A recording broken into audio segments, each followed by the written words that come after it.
കഴിഞ്ഞ ദിവസമായിട്ട് വീഡിയോയുടെ കണ്ടിന്യൂഷനാണ്. നമ്മൾ വീഡിയോ കണ്ടിട്ട് നേരിട്ട് പോയി പർച്ചേസ് ചെയ്യാമെന്ന് വിചാരിച്ച് കഴിഞ്ഞാൽ ഉണ്ടാകുന്ന ഏറ്റവും വലിയ പ്രശ്നമാണ് നമ്മൾ ഉദ്ദേശിക്കുന്ന ക്വാണ്ടിറ്റിയിൽ നമുക്ക് അവിടുന്ന് പ്രോഡക്റ്റ് കിട്ടത്തില്ല. വീഡിയോയിൽ കൊടുത്തേക്കും 10 രൂപയ്ക്കുണ്ട്, 5 രൂപയ്ക്കുണ്ട്. ഇപ്പോൾ നെയിൽ പോളിഷ് ഒക്കെ ആണെങ്കിൽ 1 രൂപ ഉണ്ടെന്നൊക്കെ അവർ പറയും.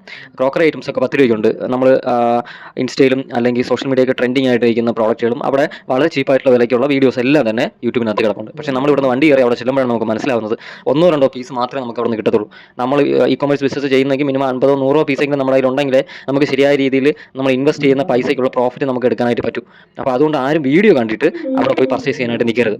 അങ്ങനെ പോയി കഴിഞ്ഞാൽ ഉണ്ടാകുന്ന ഏറ്റവും വലിയ പ്രശ്നം എന്ന് പറയുന്നത് നമ്മുടെ കയ്യിലിരിക്കുന്ന ട്രാവൽ കോസ്റ്റ് വളരെ ഹൈ ആണ്. അവിടെ നമ്മൾ താമസിക്കുകയാണെങ്കിൽ ഫുഡിൻ്റെ പൈസ, അതുപോലെ നമുക്ക് ബിസിനസ് ചെയ്യാനുള്ള ഒരു താല്പര്യം തന്നെ അതോട് കൂടിയിട്ട് ഇല്ലാതാവുന്ന രീതിയിലേക്ക് നമ്മൾ മാറും. അതുകൊണ്ട് ആരും തന്നെ ഇങ്ങനെയുള്ള വീഡിയോസ് ഉണ്ട് ജെന്യുവൻ ആയിട്ടുള്ള ഒരു ഹോൾസെയിലർ ആണെന്ന് ഉറപ്പ് വരാതെ ഇങ്ങനെയുള്ള ചെറിയ ചെറിയ ഷോപ്പുകളിൽ അവർ കാണിക്കും അവിടെ ഗോഡൗൺ അപ്പുറത്തുണ്ട് ഇപ്പുറത്തുണ്ട് 4 നിലയിലുണ്ടെന്നൊക്കെ പറയും. ഒന്നും കാണത്തില്ല, ഒരു ചെറിയ ഷോപ്പായിരിക്കും. അപ്പോൾ അതുകൊണ്ട് ആരും ഇങ്ങനെയുള്ള കാര്യങ്ങൾ വിചാരിച്ചുകൊണ്ട് ഡ്രോപ്പ് ഷിപ്പിംഗ് ബിസിനസ് ഒന്നും അല്ലെങ്കിൽ ഇ കൊമേഴ്സ് ബിസിനസ് സ്റ്റാർട്ട് ചെയ്യാൻ നിൽക്കരുത്. അത് ഭയങ്കര വലിയ മണ്ടത്തരമാണ്.